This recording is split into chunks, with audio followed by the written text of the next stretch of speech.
오늘 산상수훈 강의 16번째 시간으로 천국 백성의 비판 정신이란 제목으로 함께 말씀을 나누게 되었습니다. 여러분은 비판이란 단어를 들으면 어떤 이미지가 떠오르시나요? 저 사람은 너무 비판적이야 라고 말하면 비판이란 단어에서 부정적인 느낌이 물씬 풍깁니다.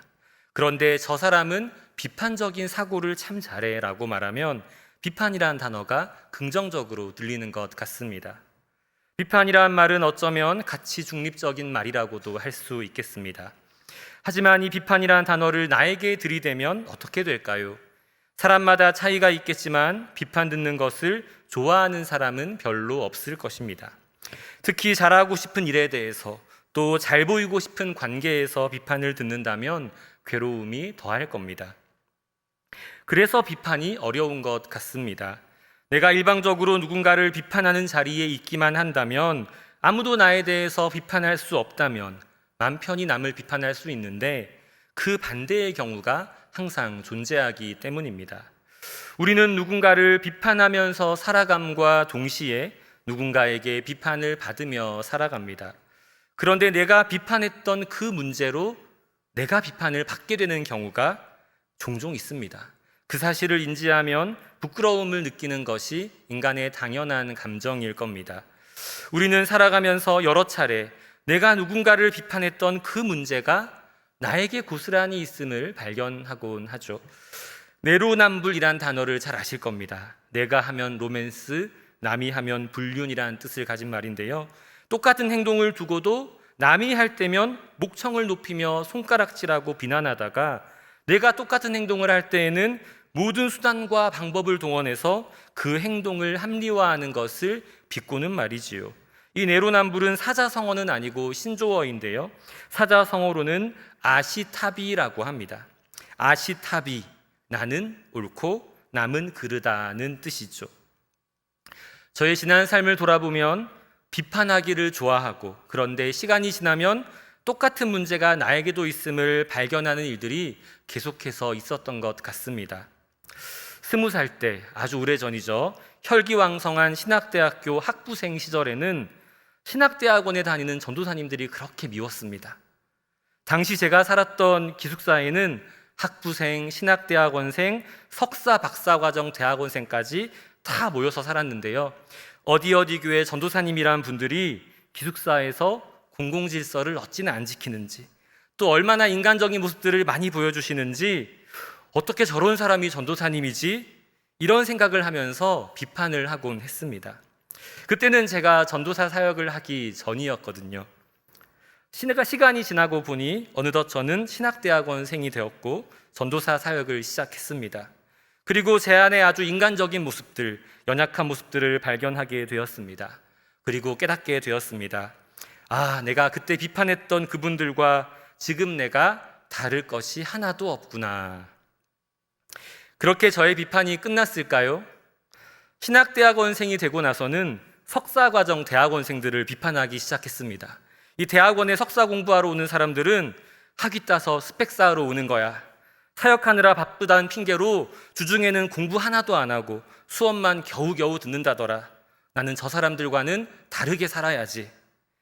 그런 마음으로 저는 졸업하고 나서도 한동안 대학원 석사과정 진학을 하지 않았습니다.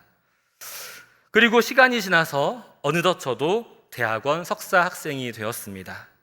공부에 전념할 수 있던 신학대학원 때까지는 그랬던 적이 없었는데, 전임 사역을 하면서 석사 공부를 하다 보니 과제를 늦게 내거나 아예 못 냈던 적도 많습니다. 월요일에 학교에 메고 갔던 가방을 주중에 한 번도 열어보지 못하고 바쁘게 교회 일을 하다가 그 가방 그대로 메고서 그 다음 주에 학교에 갔던 일도 얼마나 많은지 모릅니다. 4학기 만에 졸업해야 하는 석사 과정을 바쁘다는 핑계로 졸업을 차일피일 미루다가 지금 7학기째 학교를 다니고 있습니다. 아주 부끄러운 이야기죠. 목에 핏대를 세워가면서 누군가를 비판했는데 시간이 지나서 저도 딱 그 자리에 있게 됩니다. 이건 좀 굵직한 이야기들이지만 사소한 것들도 많습니다. 공공질서 안 지키는 사람들 비판하다가도 사람이 먼저지 차가 먼저냐라고 말하면서 무단횡단을 했던 적도 있고요. 이렇게 여전히 부끄러운 일들이 천재 진행형으로 제3 가운데 반복되고 있습니다. 그래서 비판이라는 것이 참 어렵습니다. 수도 없이 비판을 하고 또 그 비판의 칼날이 내게 다시 돌아오는 경험을 합니다. 그런데 그런 경험이 쌓인다고 비판을 멈출 수가 있습니까? 어쩌면 비판은 인간의 본능이 아닌가 싶기도 합니다. 우리 인생은 수많은 정보를 받아들이고 그것을 분석하고 처리하는 일들의 연속이기 때문입니다. 정보를 분석하고 처리하는 과정에서 가치 판단이 일어나기 마련이죠. 옳고 그름에 대한 기준이 명확한 사람일수록 비판적인 사람이 되기 쉽습니다. 접하는 정보에 대해서 더 엄격한 기준으로 옳은지 그른지를 따지게 되고 이것을 표현하는 것이 일종의 비판이 되기 때문입니다. 그런데 오늘 본문 말씀이 어떻게 시작합니까? 우리 1절 말씀을 함께 읽어보겠습니다. 시작. 비판을 받지 아니하려거든 비판하지 말라. 예수님이 비판하지 말라고 말씀하십니다. 국어사전에서 비판이란 단어를 찾아보면 비평하여 판단함이라고 나와 있습니다. 그러면 비평은 무엇입니까? 남의 결점을 들어 평함이라고 되어 있습니다. 비판이라는 단어를 쉽게 풀이하면 남의 잘못된 점, 결점을 찾고 들추어내어서 그것을 판단하고 꾸짖고 고치라고 요구하는 것이다 라고 할 수 있습니다. 여러분, 남의 잘못을 보면 어떻게 하십니까? 그냥 넘어갈 때도 있죠. 하지만 사랑하는 사람일수록 그냥 넘어가기가 힘듭니다. 사랑하는 친구, 동료, 가족, 성도들의 잘못된 행동이나 태도가 보일 때 그러면 안 된다고 지적하기도 하고 때로는 꾸짖고 고치라고 요구하기도 합니다. 그런데 예수님이 비판을 하지 말라고 하시는 이 말씀이 참 의아하게 다가옵니다. 왜 비판하면 안 된다고 하시는지 이유가 1절과 2절에 같이 나오는데요. 1, 2절 말씀을 다시 한번 읽겠습니다. 시작. 비판을 받지 아니하려거든 비판하지 말라. 너희의 비판하는 그 비판으로 너희가 비판을 받을 것이요 너희의 헤아리는 그 헤아림으로 너희가 헤아림을 받을 것이니라. 아멘. 보통 이 말씀은 이런 의미로 해석되곤 합니다. 우리가 다른 사람의 잘못이나 실수를 보고 비판을 하게 되면 나중에 우리가 실수하거나 잘못했을 때 똑같은 비판을 받을 것이다. 그러니까 이런 일 당하지 않으려면 다른 사람을 비판하지 마. 이런 뜻으로 이해하곤 하죠. 세상 모든 사람이 완전할 수 없고 누구나 실수와 잘못을 하기 마련입니다. 그러니까 함부로 남을 판단하거나 나무라지 말라는 단순한 뜻으로 이해하곤 하는 것입니다. 그런데 이렇게 해석했을 때 두 가지 정도의 오해를 우리가 범할 수 있는데요. 첫 번째 오해는 여기서 예수님이 말씀하신 비판의 종류에 대한 것입니다. 예수님은 일반적인 인간 사회에서 흔히 일어나는 비판을 가지고 비판하지 말라고 말씀하신 것이 아닙니다. 인간관계에서 남의 잘못을 지적하고 판단하는 류의 비판을 말씀하신 것이 아니라 종교적인 비판을 말씀하셨다라는 것입니다. 바리새인이나 서기관의 예를 들면 이해하기가 쉬우실 텐데요. 당시의 바리새인이나 서기관들은 율법에 정통한 사람들이었습니다. 율법을 철저히 지킨다는 자부심 속에서 살아갔죠. 그래서 율법을 잘 지키지 못하는 일반적인 백성들을 보면서 어떤 마음을 품었을까요? 우리는 너희 같은 천한 것들과는 달라. 우리는 너희하고는 구분되는 사람들이야. 이러한 자만심으로 그들의 마음이 가득 차 있었습니다. 바리새인의 바리새라는 말은 분리된다, 나누어진다라는 말인데요. 바리새인들은 스스로를 구분하고 분리지어서 자신들을 특별하게 여기는 존재들이었습니다.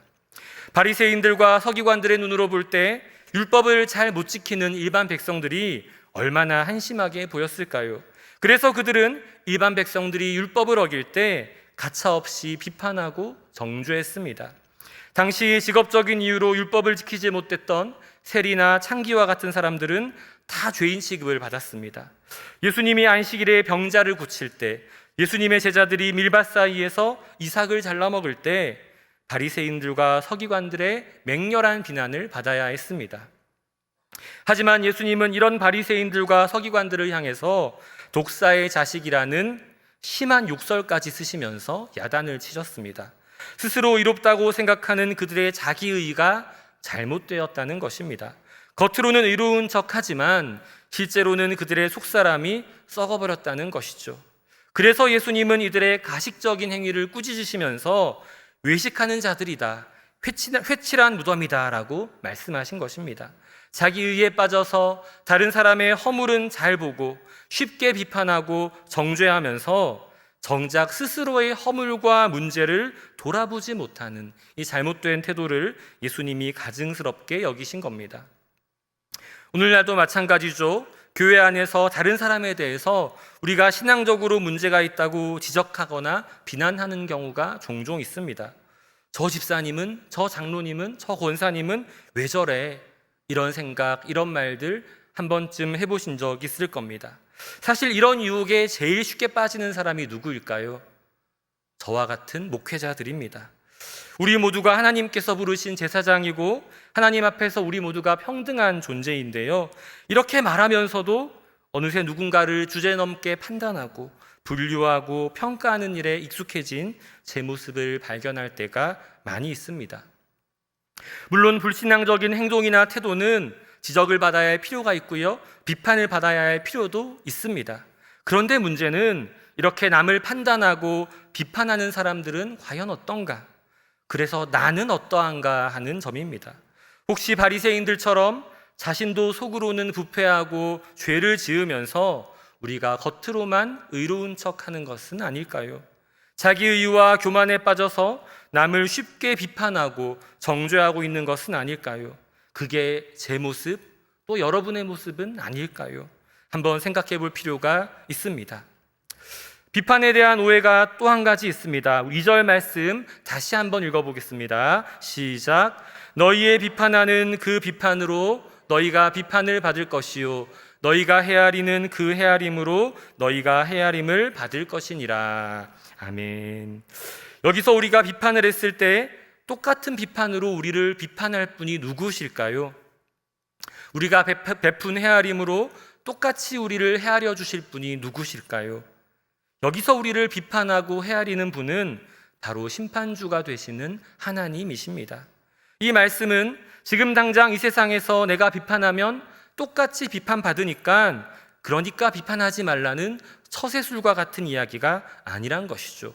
우리가 이 세상에서 살아가면서 바리새인처럼 서기관처럼 자기 이유와 교만에 빠져서 남의 신앙을 함부로 판단하고 정죄하면 먼 훗날 우리가 심판주이신 하나님 앞에서 최후 심판을 받는 그날에 똑같은 꼴을 당할 수 있다는 것입니다.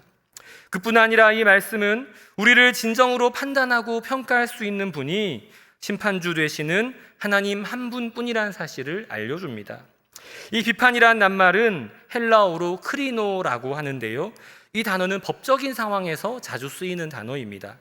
법정에서 이 사람이 유죄인지 무죄인지 재판장이 판결할 때 쓰는 말입니다.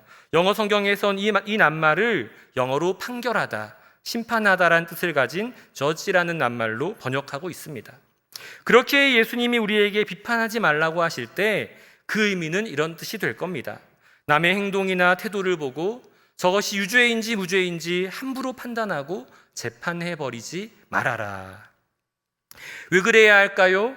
우리를 재판하고 우리가 유죄인지 무죄인지를 판정할 수 있는 재판장이 오직 하나님 한 분뿐이기 때문입니다. 만약 우리 마음속에 누군가를 판단하고 비판하고 정죄하고 싶은 생각이 올라온다면 그때마다 이 사실을 기억하라는 것입니다. 예수님은 1절과 2절에서 우리가 남을 비판해서는 안 될 이유를 말씀하신 다음에 3절부터 5절에서는 비판의 우선순위에 대해서 말씀하십니다. 우리 먼저 3절 말씀을 함께 읽겠습니다. 시작. 어찌하여 형제의 눈 속에 있는 티는 보고 내 눈 속에 있는 들보는 깨닫지 못하느냐. 이 말씀은 우리가 잘 아는 말씀이죠. 내게 있는 큰 문제는 모른 척하면서 남에게 있는 작은 문제를 들추어내지 말라는 뜻으로 우리가 잘 이해하고 있습니다. 그런데 여기서 재미있는 사실이 두 가지가 있습니다. 첫 번째로 예수님이 왜 나 자신이나 남에게 있는 문제에 대해서 눈 속에 들어있는 무언가로 비유를 하셨는가라는 점입니다. 또 한 가지는 왜 내게 있는 큰 문제는 들보라고 부르고 남에게 있는 작은 문제를 티라고 부르셨나라는 점입니다. 우선 내 눈 속에 있는 들보는 무엇일까요? 잘 아시다시피 이 들보라는 것은 집을 지을 때 기둥과 기둥 사이에 걸치는 커다란 나무, 대들보를 뜻하는 것입니다. 이만큼 큰 나무가 눈에 들어갈 수가 없겠죠. 과장법으로 쓰인 말입니다. 그렇다면 형제의 눈에 있는 티는 무엇일까요? 우린 티라고 하면 눈에 가끔 들어가는 먼지 정도라고 생각하곤 하는데요. 바람이 불면 눈 속에 먼지가 들어가서 후 불어서 빼내는 작은 먼지를 생각하곤 합니다.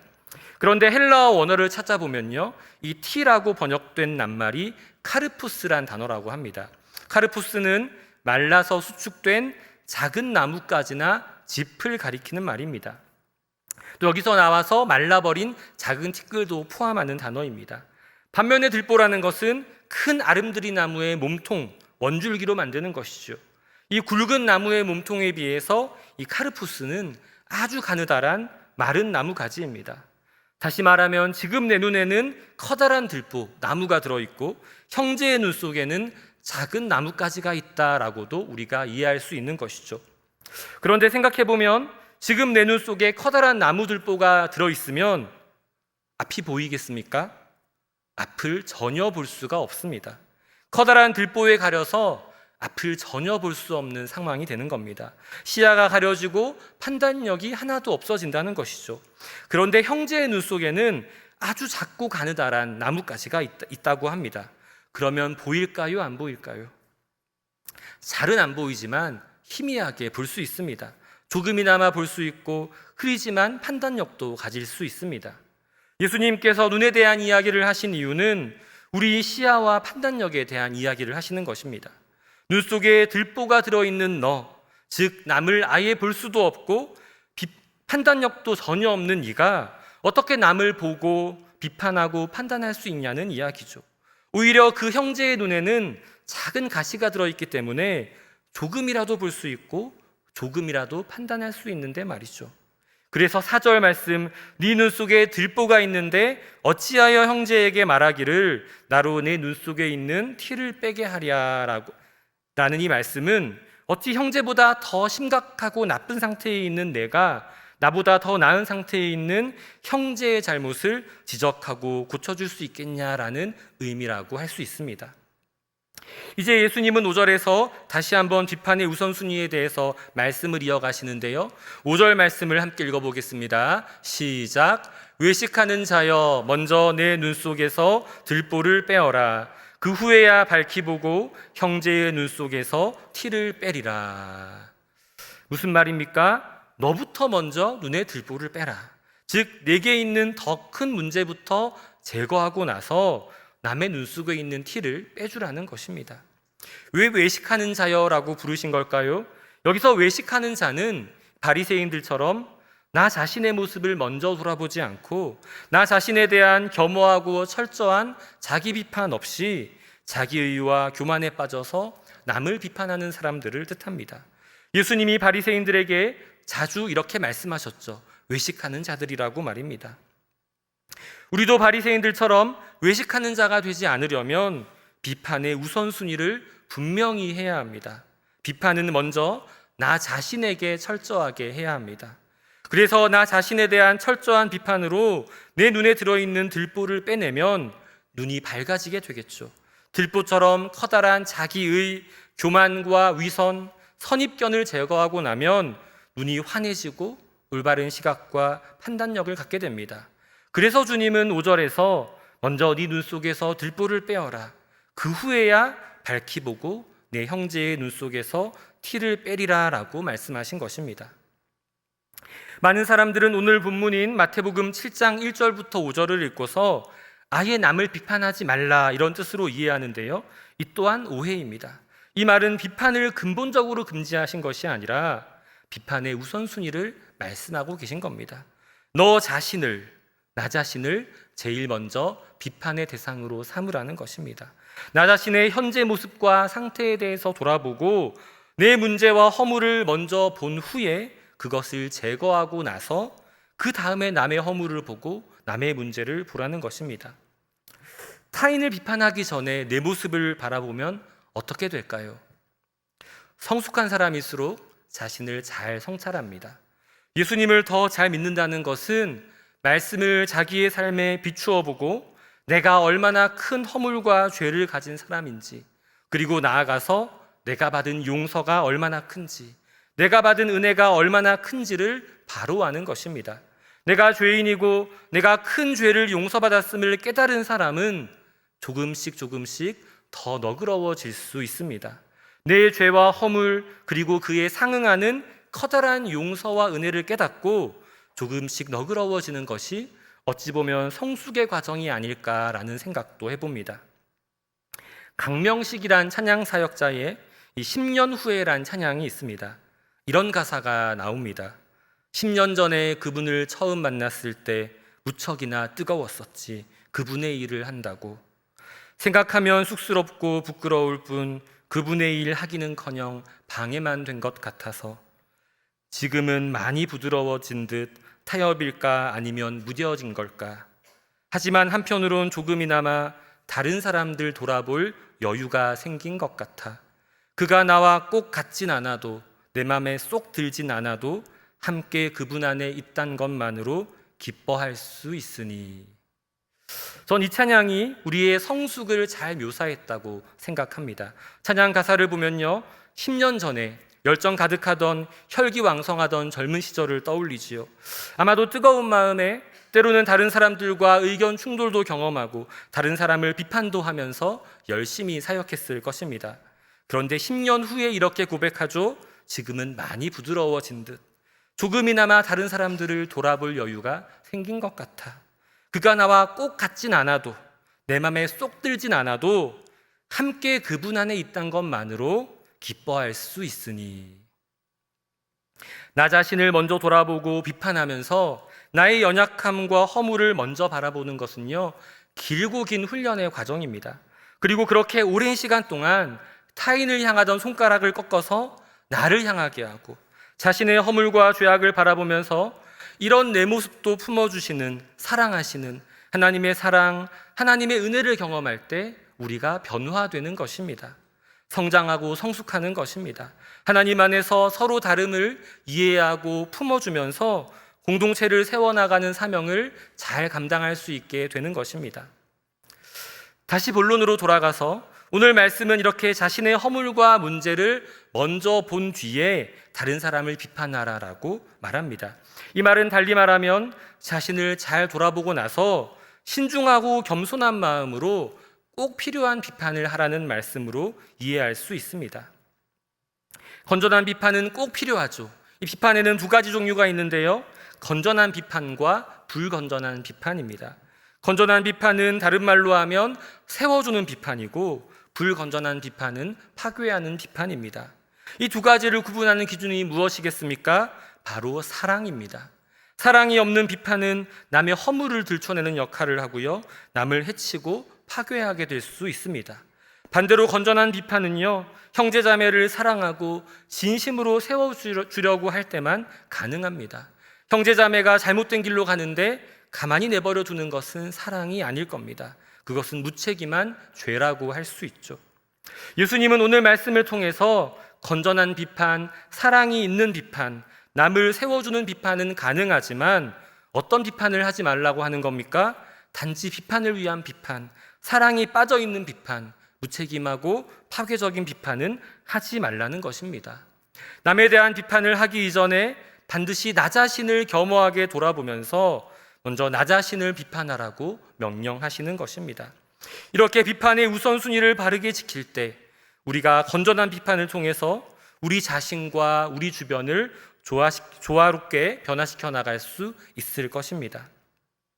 또 한 가지 우리가 우선순위에 두어야 할 비판이 있다면 이 사회의 약자와 소외된 자를 위한 비판, 또 사회의 불의와 폭력을 향한 비판입니다. 예수님이 가늠한 여인이 붙잡힌 현장에 찾아가셔서 뭐라고 말씀하셨나요? 죄 없는 자가 돌로 치라라고 말씀하셨습니다. 이것은 여인의 간음을 두둔하고 앞으로도 간음을 하라고 이렇게 말씀하신 것이 아닙니다. 분명히 예수님은 여인에게 가서 다시는 죄짓지 말라라고 말씀하셨죠. 그런데 예수님은 이 현장에서 간음보다 더 큰 사회적인 불의와 폭력을 발견하신 겁니다.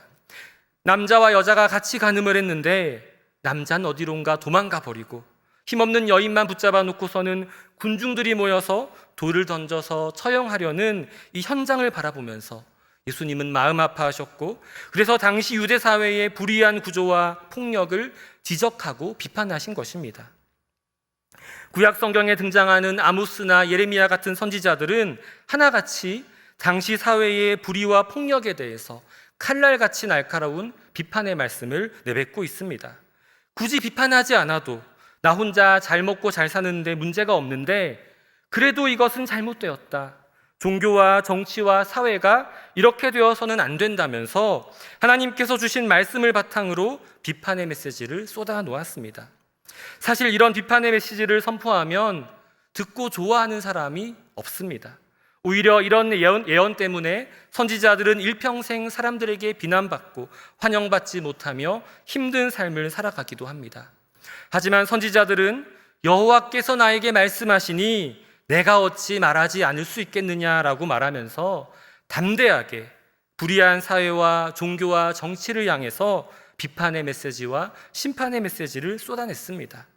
나를 위한 비판, 내게 유리한 비판, 내가 이득을 보기 위한 비판이 아니라 타인을 위하고 공공의 선을 위하고 약한 자, 가난한 자, 소외된 자들을 위하는 비판은 우리 그리스도인들의 사명이다라고 할 수 있겠습니다.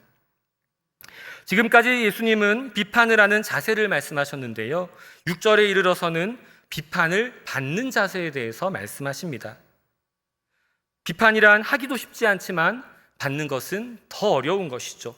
그래서 6절을 통해서 예수님은 비판을 받는 자세가 어찌해야 하는지를 말씀하십니다. 6절 말씀을 함께 읽어보겠습니다. 시작. 거룩한 것을 개에게 주지 말며 너희 진주를 돼지 앞에 던지지 말라. 그들이 그것을 발로 밟고 돌이켜 너희를 찢어 상하게 할까 염려하라. 여기서 거룩한 것, 또 진주가 무엇을 뜻할까요? 거룩한 것은 영적으로 구분되는 것이고 진주는 아주 귀하고 값진 것을 의미합니다. 앞선 말씀과 연결해서 생각해 보면 거룩한 것, 또 진주라는 것은 다름 아니라 건전한 비판, 하나님 말씀에 근거한 비판, 사랑이 가득한 비판을 뜻한다고 볼 수 있습니다. 주님 말씀대로 우리가 먼저 나 자신의 모습을 돌아보고 내 눈에 둘보를 빼고 나서 올바른 판단력으로 사랑의 마음으로 상대방을 비판할 때 그것을 받아들이는 사람의 자세가 어떠해야 할까요?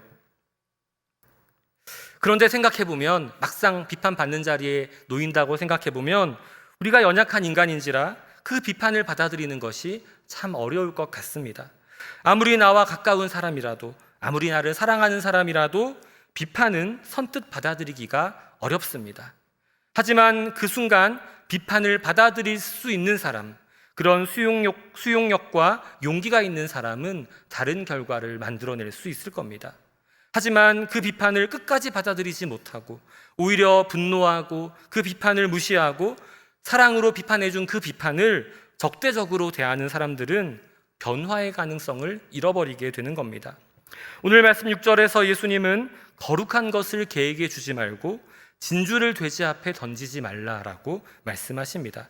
그 이유는 개와 돼지가 그것을 밟고 돌이켜 너희를 찢어 상하게 할까, 그렇다는 것입니다. 예수님은 자기 자신을 안 돌아보고 함부로 남을 비판하던 이 바리새인과 서기관들을 외식하는 자라고 부르셨습니다. 남의 비판이나 좋은 충고를 결코 받지 않는 사람들, 나아가 나를 비판했다고 분노하고 공격적으로 변하는 사람들에 대해서 개와 돼지와 같다라고 말씀하십니다.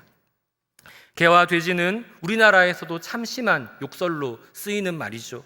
인륜을 어기고 폐륜적인 행동을 하는 사람에게 개, 돼지만도 못하다라는 말을 하곤 합니다.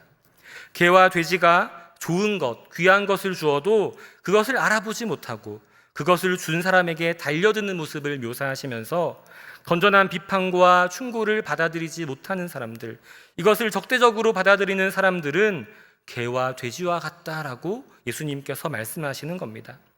앞서 언급한 바리새인이나 서기관들은 자신을 돌아보지 않고 남을 비판했다는 점에서도 문제가 있습니다.